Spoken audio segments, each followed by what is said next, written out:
আসসালামু আলাইকুম, welcome back to my channel. এটা আমাদের স্কুল। আজকে তোমাদের সাথে আলোচনা করব মাসিক পরীক্ষার মার্চ 2025 শ্রেণী সপ্তম বিষয় বিজ্ঞান প্রশ্ন নিয়ে।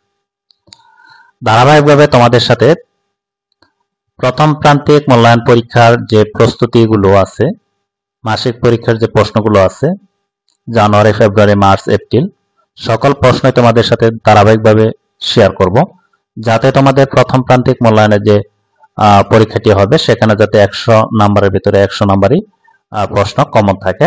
তার জন্য যারা সপ্তম শ্রেণীর ছাত্রছাত্রীদের টিচার আছেন অথবা স্কুল টিচার আছেন, তাদের জন্য এই প্রশ্নগুলো খুবই ইম্পর্টেন্ট এবং গুরুত্বপূর্ণ। কারণ এই প্রশ্নগুলো যদি আপনাদের স্টুডেন্টদেরকে প্র্যাকটিস করান, তাহলে আশা করি সকল প্রশ্ন কিন্তু তাদের কমন থাকবে। আর যারা স্কুলের মাসিক পরীক্ষা অথবা প্রথম প্রান্তিক পরীক্ষার যে প্রশ্নগুলো অথবা প্রস্তুতির যে প্রশ্নগুলো সংগ্রহ করতে চান বা নিতে চান, এই প্রশ্নগুলো নিয়ে সেই পরীক্ষাগুলো নিতে পারবেন এবং প্রস্তুতি নেওয়ার জন্য যে পরীক্ষাগুলো সেগুলো নিতে পারবেন। যারা কোচিং এর টিচার আছেন তারাও এই প্রশ্নগুলো সংগ্রহ করতে পারবেন। যারা নিতে চান তারা অবশ্যই কমেন্টে বলবেন, আমি হোয়াটসঅ্যাপ নাম্বার দিয়ে দেব। সেখানে যোগাযোগের মাধ্যমে আপনারা এই প্রশ্নগুলো পিডিএফ ফাইল অথবা এমএস ওয়ার্ড ফাইল নিতে পারবেন। যারা সপ্তম শ্রেণীর ছাত্রছাত্রী আছো তারাও এই প্রশ্নগুলো নিতে পারবা এবং তোমরা বাসায় বারবার প্র্যাকটিস করবা, যাতে সহজেই তোমাদের প্রশ্নগুলো কমন করে। তোমাদের সাথে একটু প্রশ্নগুলো শেয়ার করে যাতে বুঝতে পারবা যে আসলে প্রশ্নগুলো কিরকম ইম্পর্টেন্ট। দেখো, এখানে নিচের প্রশ্নগুলো সঠিক উত্তর খাতায় লিখো। এখানে এমসিকিউ আছে 10টি। আমি সবগুলো বলবো না, যেহেতু তোমাদের প্র্যাকটিস করার জন্য এই প্রশ্নটি দিচ্ছি। আর যারা টিচার আছেন তারাও এই প্রশ্নগুলো নিয়ে আপনারা পরীক্ষা নিতে পারেন, অথবা আপনাদের স্কুলের মাসিক পরীক্ষা অথবা আপনাদের যে প্রান্তিক পরীক্ষা সেগুলো নিতে পারেন। আপনারা এই স্কুলের হেডলাইন পরিবর্তন করে কিন্তু আপনারা সরাসরি আপনাদের স্কুলের প্রশ্নগুলো সংগ্রহ করতে পারবেন। যারা নিতে চান তারা অবশ্যই আমাকে কমেন্টে বলবেন, আমি হোয়াটসঅ্যাপ নাম্বার দিয়ে দেবো। আপনারা যোগাযোগের মাধ্যমে আপনারা এই প্রশ্নগুলো পিডিএফ ফাইল অথবা এমএস ওয়ার্ড ফাইল নিতে পারবেন। এখানে যে এমসিকিউ গুলো রয়েছে, আমি এগুলো সঠিক প্রশ্নগুলো বলবো না, কারণ এখানে যেহেতু প্র্যাকটিসের জন্য এই প্রশ্নটি দিচ্ছি। উদ্ভিদ কোষ প্রাচীর কোনটি দ্বারা গঠিত? আমি ধারাবাহিকভাবে প্রথম শ্রেণী থেকে দশম শ্রেণী পর্যন্ত সকল প্রশ্নই আপনাদের সাথে শেয়ার করে থাকি। অনেক টিচাররা আছেন যারা নিচ্ছেন প্রশ্নগুলো, আর যারা এখনো নেন নাই তারা আমার সাথে কন্ট্যাক্টে যোগাযোগ করে কমেন্টে বলবেন, আমি হোয়াটসঅ্যাপ নাম্বার দিয়ে দেবো। সেখানে যোগাযোগের মাধ্যমে আপনারা এই প্রশ্নগুলো সংগ্রহ করে নিতে পারবেন। প্রথম কোষ আবিষ্কার করেন কে? সাধারণত কোষ গহ্বর থাকে না কোনটিতে? প্লাস্টিক প্রধানত কয়টি ভাগে ভাগ করা হয়? এভাবে 10টি এমসিকিউ রয়েছে। আমি সবগুলো বলছি না, কারণ বলতে গেলে ভিডিও একটু লং হয়ে যাবে।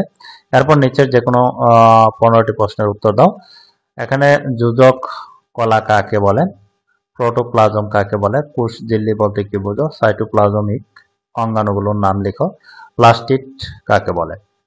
এরপর প্রশ্ন রয়েছে যে টমেটো লাল দেখায় কেন? গোলজি বডি এবং রাইজোমের কাজ কি? অক্সিজোম কাকে বলে? লাইসোজোম এবং সেন্ট্রিওলের প্রধান কাজ কি? নিউক্লিয় রন্ধ্র কাকে বলে? কোষ রসে কোন কোন উপাদান থাকে? কি কি অংশ নিয়ে নিউক্লিয়াস গঠিত? নিউক্লিয়াপ্লাজম কাজ কি? কোষ গহ্বর কাকে বলে? নিউক্লিয়াস কাকে বলে? নিউক্লিয়ার পর্দার কাজ কি? প্লাস্টিককে কি কি ভাগে ভাগ করা হয়েছে? এরপর রয়েছে একটি প্রশ্ন, মানে সৃজনশীল যে প্রশ্নগুলো সেগুলো। এখানে নিচের যে কোনো একটি প্রশ্নের উত্তর দাও। এখানে যেহেতু 50 মার্কের, এটি হচ্ছে মাসের প্রশ্ন অথবা প্রস্তুতিমূলক হিসেবেও এগুলো আপনারা ব্যবহার করতে পারেন যারা টিচার আছেন তারা। আর যারা স্টুডেন্ট আছো তারাও এগুলো প্র্যাকটিস করবা। এটা হচ্ছে সৃজনশীল। প্লাস্টিক কাকে বলে? এখানে দুইটি এ এবং বি দুটি দেওয়া আছে, একটা মাইটোকন্ড্রিয়া এবং ক্লোরোপ্লাস্ট। ভাইরাসকে কেন প্রকৃতি পরজীবী বলা হয়? চিত্র বি এর গঠন সচিত্রে বর্ণনা করো। এ এর গঠন বর্ণনা এবং এটি উদ্ভিদ অনুপস্থিত থাকলে কি কি সমস্যা দেখা দিবে? এরপর একটি উদ্দীপক, একটি চিত্র রয়েছে। এরপর কোষ প্রাচীর কি? এরপর মাইটোকন্ড্রিয়াকে শক্তি গহ্বর বলা হয় কেন? চিত্র এন মূল হওয়া সত্ত্বেও বর্ণময় কেন ব্যাখ্যা করো। এস এম এর ডোকা উদ্ভিদকে 8-10 দিন পর যে পরিবর্তন ঘটবে তা বিশ্লেষণ নিজেরা করো। এ ছিল যে বিজ্ঞান প্রশ্নটি মাসিক পরীক্ষা মার্চের যে প্রশ্নটি এটি শেয়ার করলাম। আশা করি ভিডিওটি ভালো লাগলে অবশ্যই একটি লাইক দেবেন। আর আপনারা অনেকেই অনেক টিচার আছেন যে এই প্রশ্ন পেয়েছি, এই প্রশ্ন পাইনি। পান না এই কারণেই যে আপনারা ভিডিওটি দেখে লাইক এবং কমেন্ট করেন না। এর জন্য কিন্তু আমরা ভিডিও আপলোড দেওয়ার সাথে সাথে আপনাদের কাছে নোটিফিকেশন যায় না। লাইক এবং কমেন্ট করবেন এবং আপনাদের পরিচিত যারা স্টুডেন্ট অথবা যারা অন্যান্য টিচার আছে তাদেরকে এই ভিডিওগুলো শেয়ার করবেন, যাতে তারা প্রশ্নগুলো করার ক্ষেত্রে সহযোগিতা পায় এবং এই প্রশ্নগুলো নিয়ে হুবহু তারা পরীক্ষা নিতে পারে, যাতে উপকৃত হয়। আশা করি একটি লাইক এবং কমেন্ট করবেন এবং আপনাদের পরিচিত যারা আছে তাদেরকে শেয়ার করবেন। আজকের মতো ভিডিওটি এ পর্যন্তই। ভালো থাকবেন, সুস্থ থাকবেন। আল্লাহ হাফেজ।